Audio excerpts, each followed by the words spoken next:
My name is Sarah, and my mother-in-law didn't just betray my trust. She systematically stole from our entire family using a fake wellness business. And the most devastating part, my own husband helped her do it without even realizing what was happening. This is the story of how I lost nearly everything, how my marriage almost fell apart, and how I finally uncovered the truth that nobody wanted to believe. Before all of this happened, I thought I had a pretty good life. I was 34 years old, married to Michael for 7 years, and we were finally in a place where things felt stable. Michael worked as an IT consultant, and I was a graphic designer working freelance from home. We had a modest house in Portland, Oregon, nothing fancy, but it was ours. We weren't rich, but we were comfortable. We had steady income, a small savings account we'd been building for years, and plans to maybe start thinking about kids in the next couple of years. My relationship with Michael's family was complicated, but I thought it was normal complicated. You know how it is with in-laws. There's always that underlying tension, that feeling that maybe you're not quite good enough for their son, that you don't come from the right background, that you'll never fully belong. Michael's mother, Patricia, was a force of nature. She was 62, divorced for 20 years, and had built her entire identity around being the matriarch of the Chen family. She had 3 sons. Michael was the oldest, and she was intensely involved in all of their lives.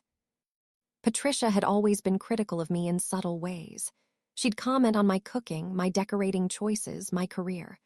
"Oh, freelance design, how flexible," she'd say with that smile that didn't reach her eyes.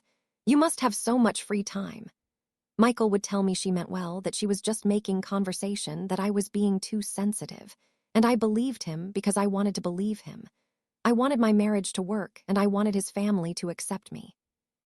About 2 years before everything fell apart, Patricia had a major life event. She'd been working in corporate HR for decades, and she got laid off during a round of company restructuring. It was sudden and unexpected. She was devastated. For someone like Patricia, who defined herself through her job and her role as provider and authority figure, losing that job was like losing her identity. She spiraled a bit after that. She talked about how she was too old to find another corporate job, how she felt invisible in a world obsessed with youth, how she'd spent her entire life building other people's companies and had nothing to show for it. Michael and I tried to be supportive. We had her over for dinner. We listened to her vent. We told her that she was talented and smart and that something would work out. And then, about 8 months into her unemployment, Patricia got excited about something for the first time since losing her job.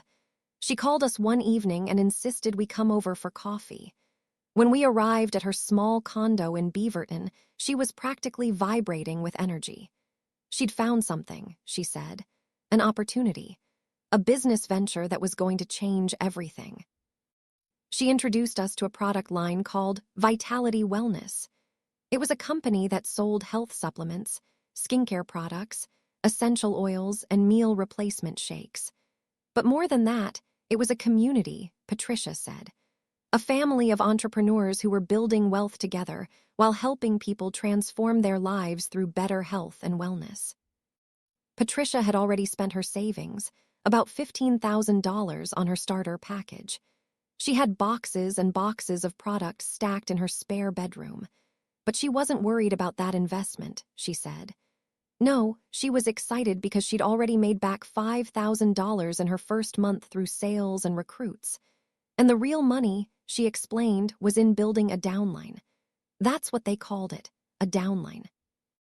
Recruit people beneath you, get a commission on their sales, and suddenly you have passive income. Residual income, money while you sleep. I remember Michael leaning forward, genuinely interested. He asked good questions about profit margins, about how the compensation structure worked, about whether there were income disclosures. Patricia had answers for everything. She had pamphlets and PowerPoint presentations. She showed us testimonials from other wellness entrepreneurs who were making thousands of dollars a month. She showed us pictures of luxury cars, vacation homes, people looking happy and successful. "I know what you're thinking," Patricia said, looking directly at me. You're thinking this sounds too good to be true, but that's exactly what the doubters always think. That's why most people stay broke and struggle their entire lives. They're too afraid to take a risk. They don't believe in themselves. Michael squeezed my hand. He believed in her. He believed in this. That's where it started. That moment. That was the beginning of everything that would come next. At first, I tried to be supportive. Patricia was my mother-in-law, and she was genuinely excited about this opportunity for the first time in months. Michael was excited too. He started talking about how his mom had always been the smart one in the family, how she had great business instincts, how this was perfect for her because she could work from home and be her own boss. But within 2 weeks, Patricia started reaching out to us with business opportunities. She called and said she'd love for us to consider joining her team. She could get us a starter package at a discounted rate, only $900 instead of the regular $1,200. She had already made back her initial investment, she said, so she could sponsor us and help us get started. Think of it as an investment in our family's future. Michael was tempted. He really was, but I put my foot down. Something about it felt off to me. I didn't have a name for it then, but I had this instinctive unease. I told Michael that I didn't think we should invest our savings into a business venture we knew nothing about. We had bills, we had plans, we had financial goals that didn't include betting our money on his mother's new obsession. Michael was disappointed, but he didn't push it. He said maybe we could reconsider in a few months, once Patricia had proven that the business model actually worked. Fair enough, I thought. But Patricia didn't let it go. She started inviting us to meetings. Just come to one meeting, she'd say. Just listen to what the company is about. You don't have to commit to anything. Just hear what the top earners have to say. Michael and I went to one meeting in late September at a hotel conference room. There were about 200 people there. The energy was intense, almost cult-like, now that I think about it. There were people crying, talking about how this business had saved their lives, how it had given them hope and purpose after years of struggling. They brought out people who claimed to be making $10,000 a month. They showed pictures of houses and cars and vacations. They talked about financial freedom and residual income and time freedom. One woman stood on stage and said she'd gone from being a single mother working 3 jobs to making more money in 1 month than she used to make in a year. Everyone cheered. Michael had tears in his eyes. I felt sick. I couldn't pinpoint exactly why, but something about the desperation in that room terrified me. These weren't rich people who'd come to get richer. These were people who were struggling, people who were hoping, people who needed to believe that this would work because the alternative, going back to their difficult lives, was unbearable. After the meeting, Patricia was glowing. "See," she said, "see what I'm telling you? This is real, this is legitimate. People are actually making money." I asked her a question that I'd read on the internet that day while doing some research. I asked her what the average income was for someone in Vitality Wellness. Patricia's face tightened. She said that income varies based on effort and commitment. Some people make a lot, some people make a little. It depends on how much work you put in. That wasn't an answer, and we both knew it. But Michael defended her. He said I was being negative, that I was doubting his mother unfairly, that I didn't understand network marketing. He said network marketing was a legitimate business model used by lots of companies. And technically, he was right. But there's a difference between network marketing and pyramid schemes, and I was beginning to suspect we were looking at the latter. Over the next few months, Patricia became increasingly focused on Vitality Wellness. She talked about it constantly. Every family gathering, every phone call, every text message somehow circled back to the business. She started posting on Facebook about her wellness journey and sharing before and after photos of people who'd used the products. She was using language that I was starting to recognize as manipulative, talking about people who got it versus people who were asleep and stuck in the rat race. She also started recruiting family members aggressively. Michael's brother David was the first. He signed up in November with a $1,500 starter package. Patricia told him he could definitely make his money back in the first month if he was committed. 3 months later, David had spent over $4,000 on inventory and hadn't made back a single dollar. He was too embarrassed to admit that it wasn't working, so he just quietly stopped talking about it. Michael's youngest brother, James, signed up in December. Same story. Patricia was recruiting them by appealing to their desire to help her, to support her in this new venture that meant so much to her. She was their mother. How could they say no? Around the same time, Patricia started inviting me to one-on-one business consultations. She wanted to help me see the opportunity from a different angle, she said. She thought that if she could just explain it to me the right way, I'd understand. We met at a coffee shop in January, and Patricia brought a 3-ring binder filled with documents, income disclosures, which were incredibly vague and unhelpful, and testimonials. She spent 2 hours trying to convince me that the real money in Vitality Wellness wasn't in selling products. It was in recruiting. If I could just recruit 5 people, and those 5 people each recruited 5 more people, and so on, then I would have a downline of hundreds of people, and I'd make money on every single product they sold. Passive income, residual income, money while I slept. When I asked how many people actually made money this way, Patricia got defensive. She said that not everyone had the mindset for entrepreneurship. Not everyone was willing to do the work. Most people had a poverty mentality that held them back. She said this in a way that implied I might be one of those people. I felt ashamed.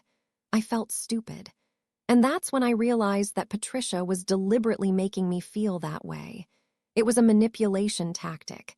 If I felt bad about myself and my choices, maybe I'd be more susceptible to her pitch. Maybe I'd want to prove to her and to myself that I wasn't one of the asleep people, that I had what it took. But I also felt angry. I told Patricia that I wasn't interested. I said I thought the business model was predatory and that I didn't feel comfortable participating. She looked at me like I'd slapped her, and then her face hardened. She said it was a shame that I didn't support her, that I was one of the reasons Michael couldn't fully commit to this opportunity. She said families that supported each other's dreams were stronger than families that tore each other down. That conversation changed something between us. The tension that had always been there became more overt. Patricia stopped inviting me to family events. When I did attend, she was cold and distant. Michael started getting frustrated with me for not being more supportive of his mother. We had arguments about it. He said I was being selfish and closed-minded. I said I was trying to protect our family from financial ruin. In February, things escalated. Patricia called Michael and asked if he could loan her some money. A short-term loan. She was facing some cash flow issues. Her products weren't selling as quickly as she'd hoped, and she needed capital to buy new inventory. If she could just get more product into her hands, she could recruit more people to her team, which would increase her sales volume, which would bring her income back up. This was a red flag moment. This was the moment when the scheme was actively cannibalizing itself. Patricia wasn't making money from sales. She was trying to generate cash by recruiting more people and getting them to buy inventory. When that slowed down, she needed to inject more cash into the system. And who better to ask than her own sons? Michael was hesitant, but Patricia used emotional manipulation. She said she was scared. She said she'd made a mistake leaving her job, and now she was depending on this business to work. She said Michael was her oldest son, and she needed him to believe in her. Could he just loan her $5,000? She promised she'd pay him back within 3 months once her sales ramped up. Michael came to me and asked if we could take $5,000 out of our savings account to loan to his mother. I said absolutely not. We had plans for that money. We were saving for a down payment on a bigger house. We had emergency funds we needed to maintain. But Michael was determined. He said his mother was in trouble and he couldn't turn his back on her. He said it was just a loan and she promised she'd pay it back. He said I was being heartless. He said he was going to do it with or without my approval. We had the biggest fight we'd ever had. I accused him of enabling his mother's delusion. He accused me of not understanding family loyalty. In the end, Michael went ahead and transferred $5,000 to Patricia's account without my consent. Just took it out of our joint savings. I felt violated. I felt betrayed. I felt like the person I'd married had been replaced by someone I didn't recognize. Patricia never paid that money back. 3 months later, when Michael asked about it, she had a new story. She said she'd reinvested it in her business, which was about to explode. She said that if Michael had faith, he would understand why the payback was taking longer than expected. She said that successful entrepreneurs didn't think about money in the short term. They thought about long-term wealth building. Michael accepted this. He actually accepted it. The deeper I looked, the worse IT got. Around this time, I started doing serious research into vitality wellness. I spent hours on Reddit and Facebook groups dedicated to exposing pyramid schemes. I read income disclosures from other MLM companies, multi-level marketing companies. The numbers were devastating. According to data I found, in most MLM companies, over 90% of participants made less than $100 per month. Some made nothing at all. The average person who tried to build a downline actually lost money when you factored in the cost of inventory, shipping, training materials, and admission to company events. The people who made the real money were the people at the very top of the pyramid, the company founders, and the early adopters who got in when there were still naive people willing to buy into the dream. Everyone else was essentially paying for the illusion of the people above them. I found a forum where people had posted their experiences with Vitality Wellness specifically. They called it a scam. They said they'd spent thousands of dollars and never made a profit. They said they'd been pressured to buy more and more inventory. They said they'd been cut off from friends and family who didn't support their business. They said they'd been told that if they weren't successful, it was because they didn't have the right mindset, not because the system was fundamentally broken. I also found information about Patricia herself. There was a Facebook group for former Vitality Wellness distributors, and someone had posted about her. They said Patricia was a upline who was earning thousands of dollars every month by recruiting family members and convincing them to buy starter packages. The person who posted said that Patricia's primary income wasn't coming from product sales. It was coming from recruitment commissions and from convincing people in her downline to buy inventory they couldn't sell. I felt physically sick. My mother-in-law wasn't a victim of a pyramid scheme. She was a perpetrator. She was deliberately using family relationships to deceive and defraud people, and Michael was helping her. I showed Michael some of the research I'd done. I printed out articles about pyramid scheme tactics. I showed him the income disclosure statements. I told him that his mother was lying to him, that she was using him to create legitimacy for her scheme, and that we were losing money by the minute. Michael looked at the information, and I could see him struggling.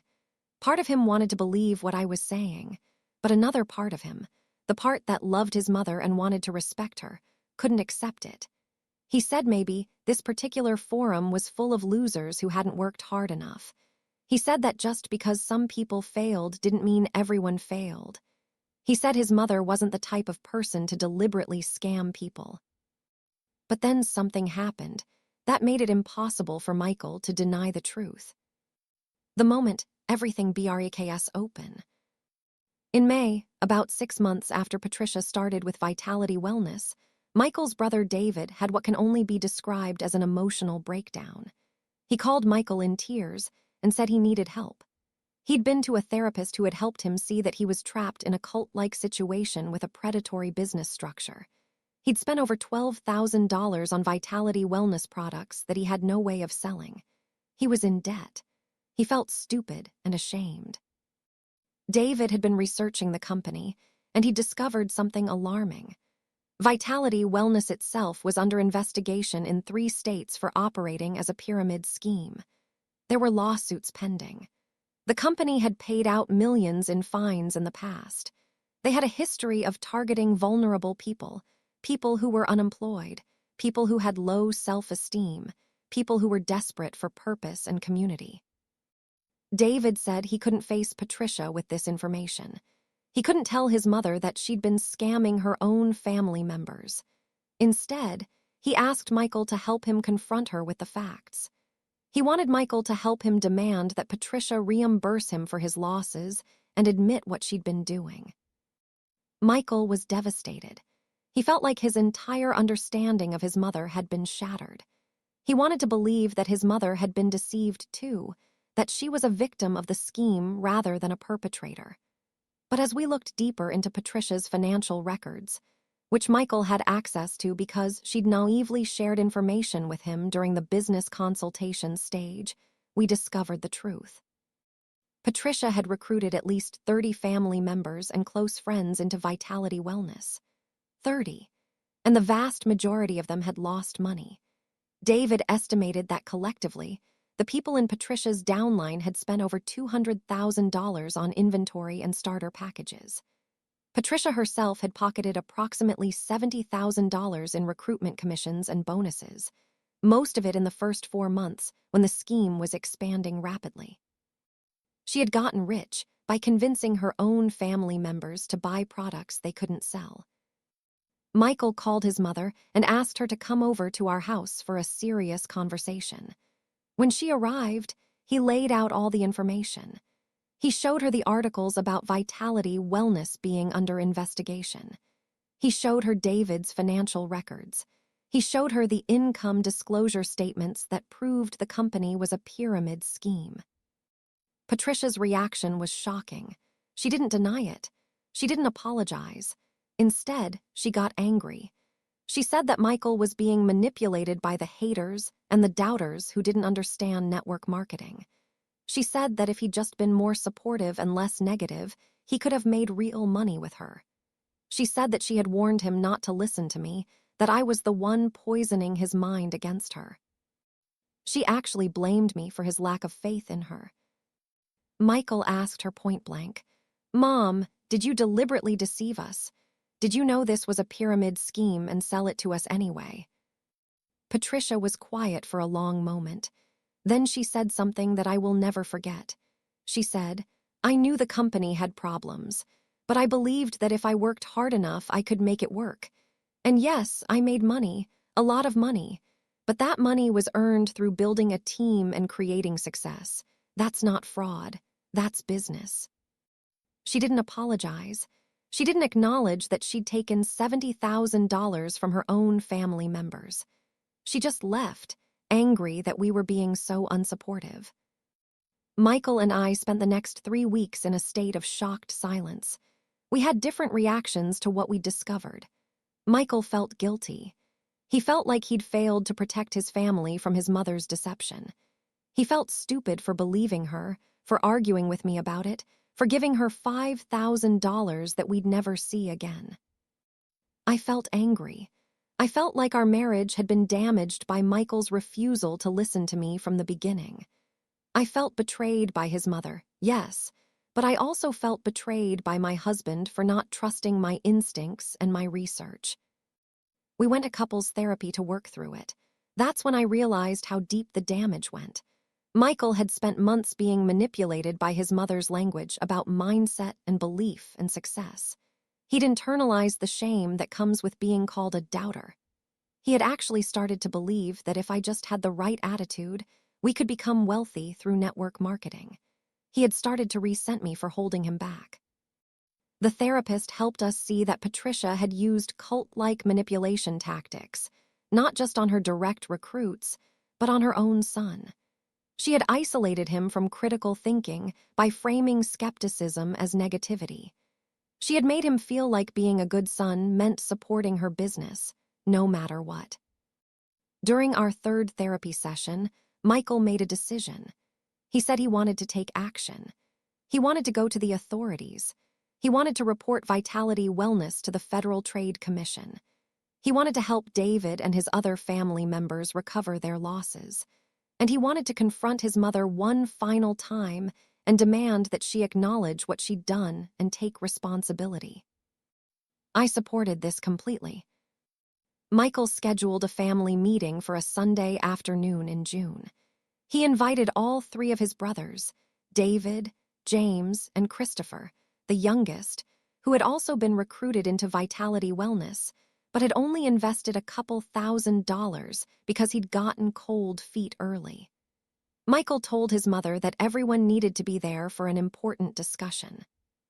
When Patricia arrived, she was defensive from the start. She said Michael was wasting everyone's time on this nonsense. She said she was done defending herself against people who didn't understand business. She said she had already moved on to a new venture and didn't want to keep relitigating the past. That's when Michael told her that wasn't happening.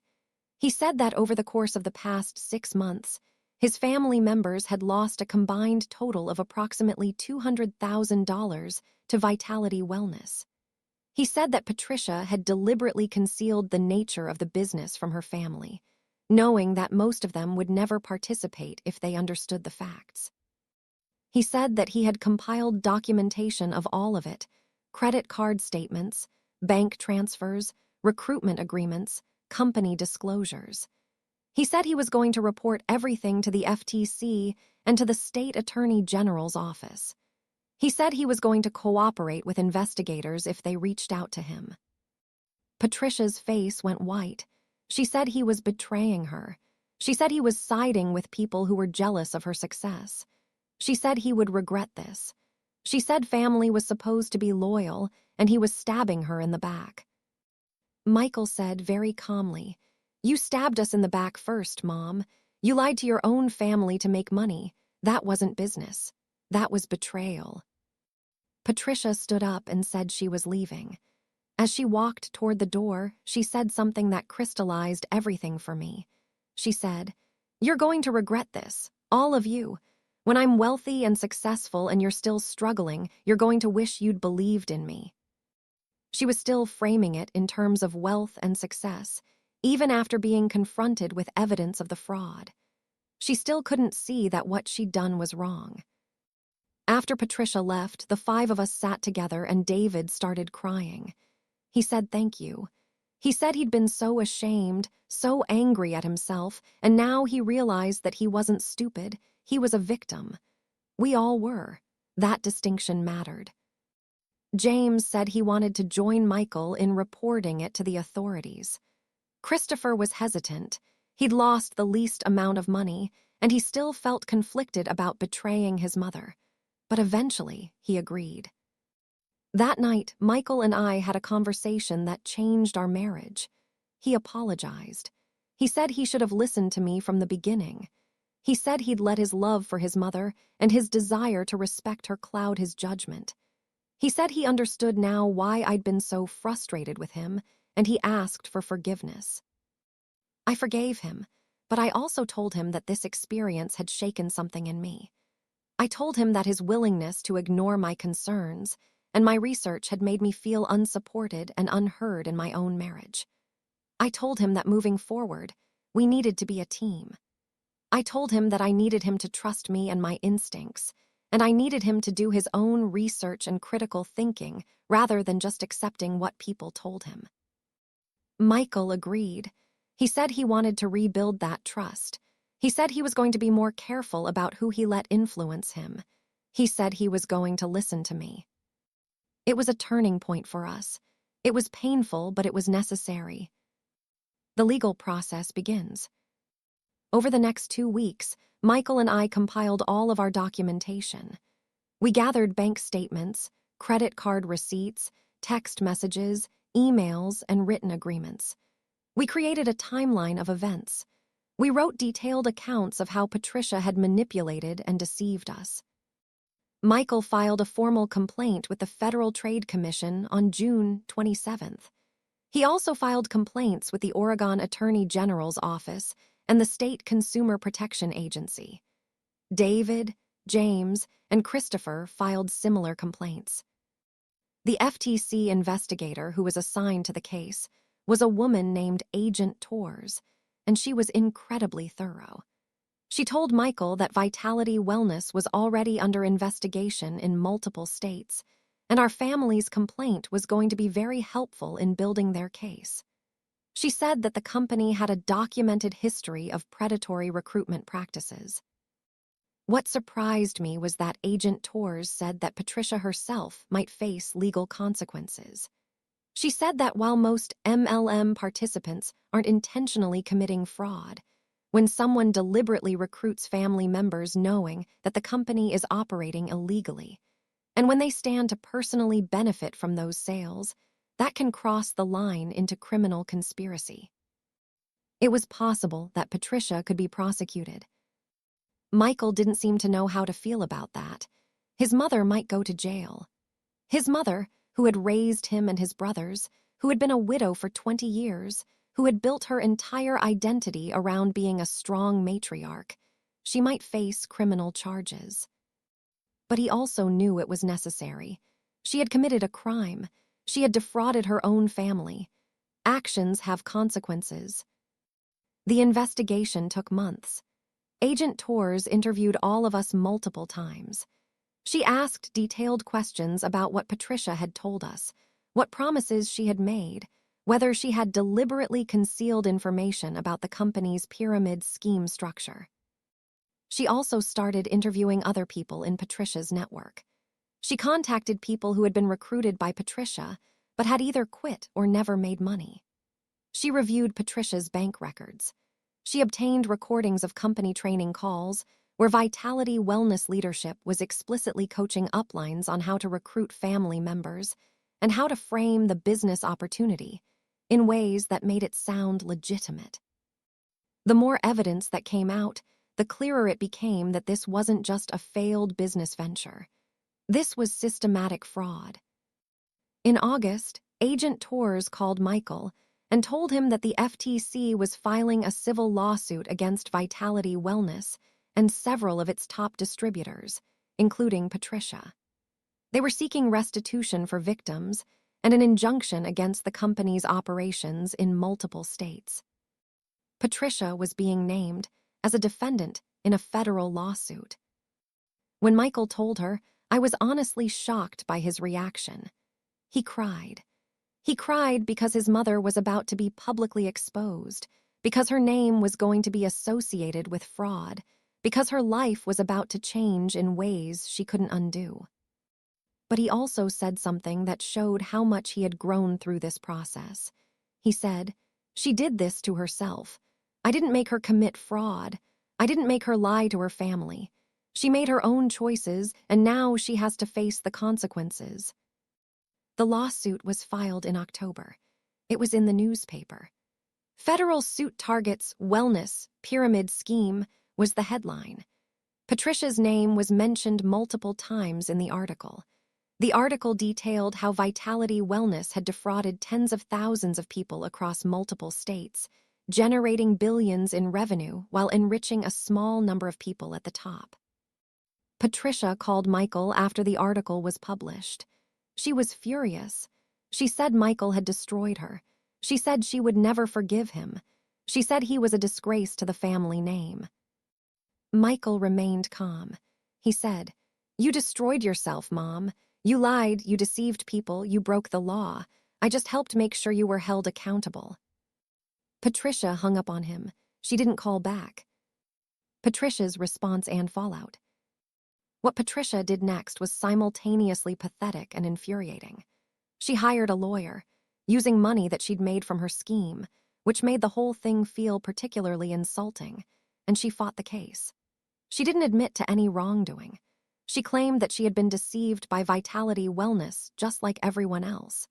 She claimed that she had genuinely believed the business model was legitimate.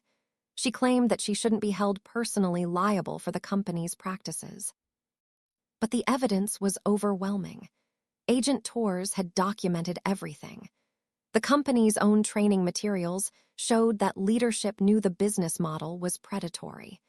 They had internal documents acknowledging that most recruits wouldn't make money.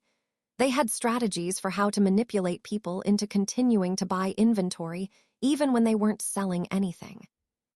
And Patricia's personal communications were damning.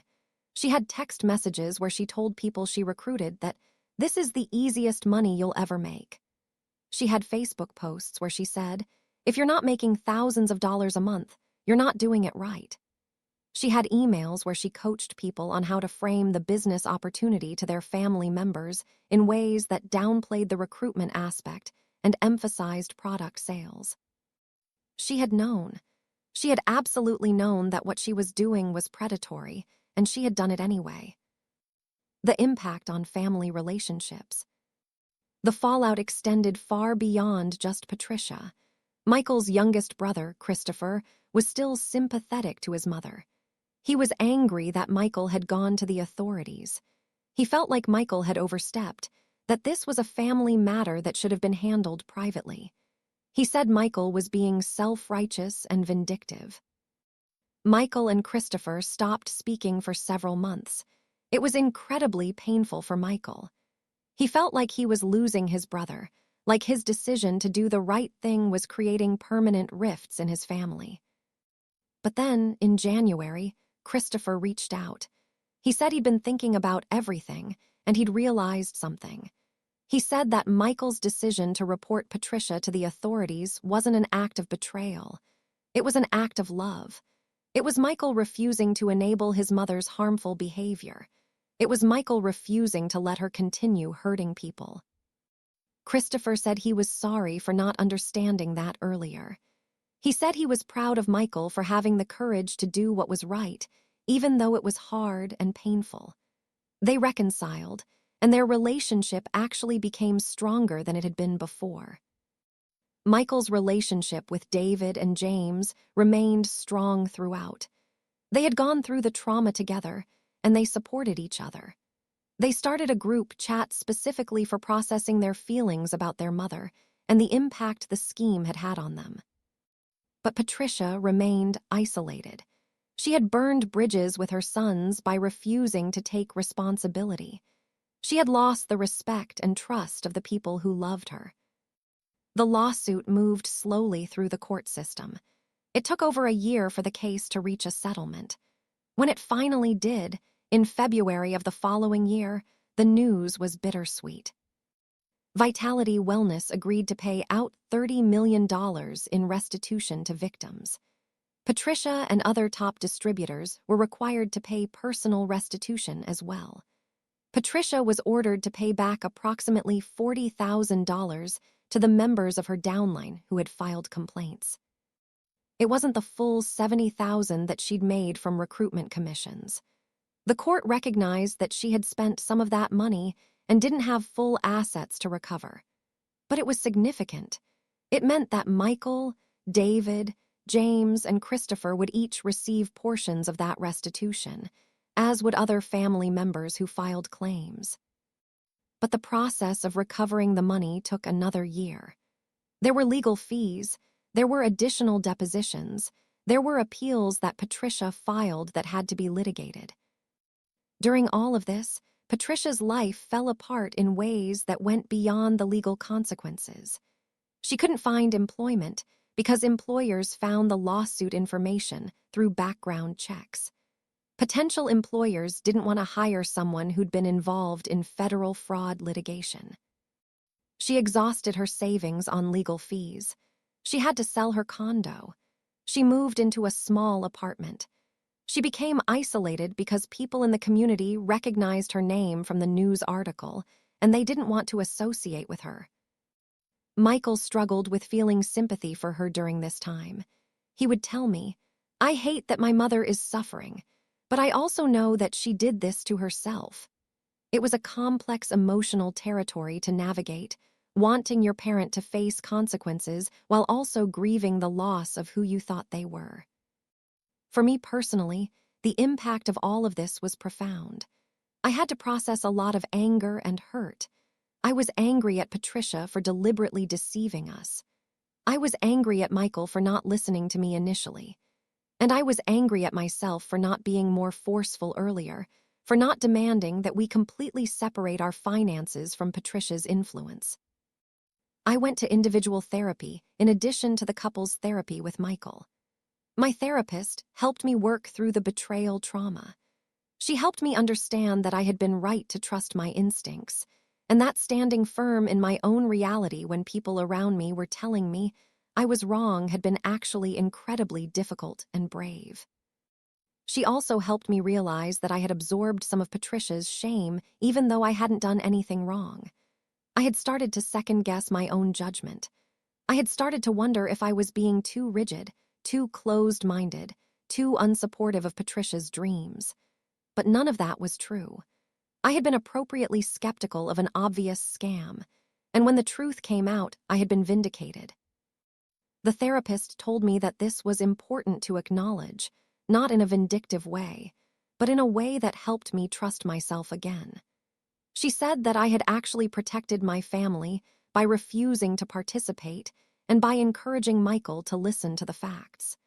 She said I had been the voice of reason in a situation where everyone else was being manipulated. That helped. That really helped. Michael and I also had to rebuild our marriage from the foundation up. The experience had damaged the trust between us, and we couldn't just pretend that hadn't happened. We had to acknowledge it and work through it. We established new agreements about major financial decisions. Neither of us would make decisions involving more than $500 without discussing it with the other person first. We agreed to always do independent research before getting involved in any opportunity that someone was pitching to us. We agreed to listen to each other's concerns and to take them seriously, rather than dismissing them. We also worked on communication. Michael learned to ask himself, "Why does my wife have a concern about this?" rather than just assuming she was being negative or closed-minded. And I learned to present my concerns in a way that was less accusatory and more focused on facts and shared values. By the time the case was finally resolved, our marriage was stronger than it had been in years. We had been through a crucible together, and we had come out the other side with more respect for each other, more honesty, and more genuine partnership. When the restitution money finally came through in April, it wasn't the emotional catharsis I'd been expecting. It was just a bank transfer, numbers on a screen. It felt anticlimactic. Michael received approximately $4,000 as his share of the restitution. David got about $5,000. James got $4,500. Christopher got $3,500. We also recovered the $5,000 that Michael had loaned Patricia, along with minimal interest. It wasn't going to make us rich. It wasn't going to change our lives, but it was something. It was the legal system saying that what had happened to us wasn't okay, that Patricia had committed fraud, and that she had to pay for it. More than the money, the resolution gave us closure. We had documented the crime. We had reported it to authorities. We had cooperated with the investigation. We had testified. We had done everything right, and the system had confirmed that our concerns were justified. Patricia was ordered to pay restitution, and while she dragged her feet on it initially, the court enforced payment. She paid in installments over several months, and with each payment, it felt like another step toward healing. I want to be honest about what happened to Patricia after all of this. It wasn't a redemption story. It wasn't like she had an epiphany and realized what she'd done and asked for forgiveness. That's not what happened. Patricia continued to insist that she'd done nothing wrong. She appealed the restitution order. She said the court was being unfair. She said she was a victim of Vitality Wellness's deceptive practices, not a perpetrator. Her sons eventually had to make the difficult decision to set firm boundaries with her. Michael told his mother that he couldn't have a relationship with her as long as she refused to acknowledge what she'd done and take responsibility. David and James made the same decision. Christopher tried to maintain contact with her for a while, but eventually he realized that Patricia was trying to manipulate him, trying to get him to take her side, trying to use him to get Michael to back off. He also had to cut contact. Patricia is now living alone in a small apartment in Portland. She's in her mid-60s. She doesn't have a job. Most of her money from the scheme has been spent on legal fees and restitution. She has a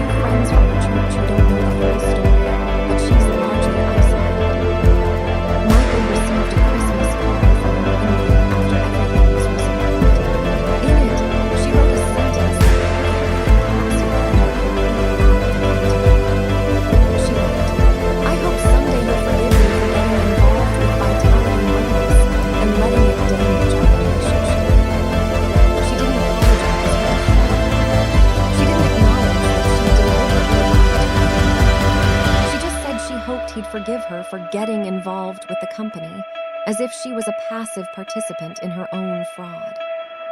Michael didn't respond to the call. He didn't reach out to her. And to this day, he doesn't have a relationship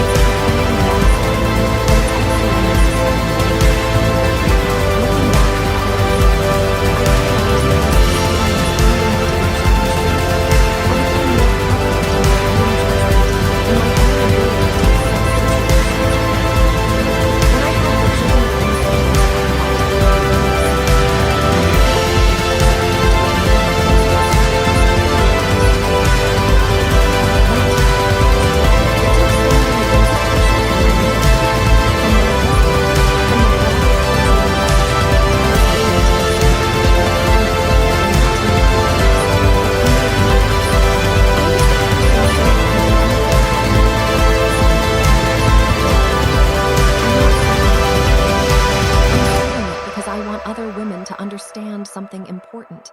You know yourself better than anyone else knows you. You understand your financial situation better than anyone else. If something feels wrong, if your instincts are screaming that a situation is predatory or deceptive, listen to those instincts. Don't let people manipulate you into doubting yourself. I also learned the importance of doing my own research and not accepting what people tell me just because they're in a position of authority or because they're family. I looked at the evidence. I followed the numbers. I read the testimonies of people who had been harmed. And that research protected my family. The reason I wanted to share this story publicly is because I know that pyramid schemes like Vitality Wellness are still targeting vulnerable people. They're still using the same manipulation tactics. They're still using language about mindset and belief and success to make people feel ashamed for being skeptical. They're still destroying families. If you're considering joining an MLM or a network marketing company, please research it thoroughly before you do.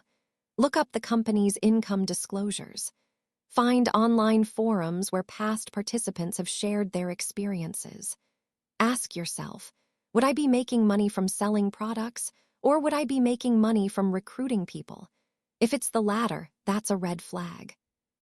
If someone you love is involved in an MLM, please don't just dismiss their concerns or try to convince them that they're wrong. Instead, share the research with them. Share the income disclosures. Share the stories from people who have lost money. Be respectful, but be persistent. Sometimes people need to hear the truth multiple times before it clicks. And if you've been defrauded by an MLM or pyramid scheme, please report it to the FTC at Report Fraud. FTC.gov. The information you provide helps investigators build cases against these predatory companies. Your report might protect the next person from falling victim to the same scheme. Michael and I are still married, and I'm proud of that. We went through a tremendous ordeal, and our marriage survived it. But more than that, our marriage grew. We're more honest with each other now. We're more collaborative. We make major decisions together. Michael is also much more critical of authority figures now. He doesn't just accept what people tell him. He asks questions. He does his own research. He trusts his wife when she has concerns about something. And I've learned to assert my needs and my perspective more clearly. I don't assume that disagreeing with Michael means I'm being unsupportive. I understand that sometimes supporting someone means being honest about your concerns, even when it's difficult. We talk about having kids now. We've wanted to for years, but we wanted to make sure our marriage was strong and stable first. And I think it finally is. If someone had told me 5 years ago that I would go through something like this, that my mother-in-law would defraud my family, that my marriage would be tested so severely, that I would have to fight to protect my family's financial security, I would have said that was impossible. I thought I was prepared for life's challenges. I thought I had good instincts. I thought my marriage was solid.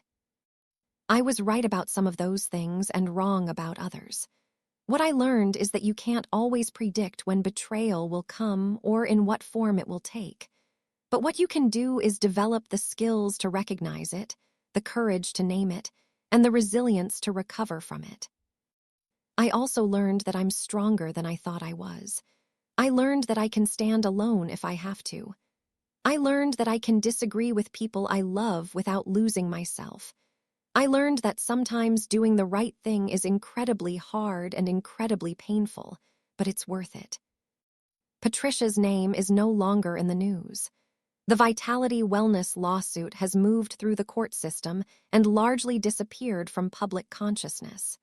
Most people have forgotten about it, but for my family, it will always be a defining moment. It will always be the time when we had to choose between loyalty to family and integrity, and we chose integrity. I'm proud of that choice. I'm proud of my husband for making it even though it cost him a relationship with his mother. I'm proud of my brothers-in-law for being willing to speak truth even though it was uncomfortable. And I'm proud of myself for trusting my instincts, doing the research, and refusing to be gaslit into accepting a lie. This is my story. This is how I discovered my mother-in-law's pyramid scheme, how I protected my family, and how I learned to trust myself even when everyone else was telling me I was wrong. If my story helps even one person recognize the signs of a predatory scheme, or gives even one person the courage to speak up when they see betrayal, then it was worth sharing. Thank you for listening.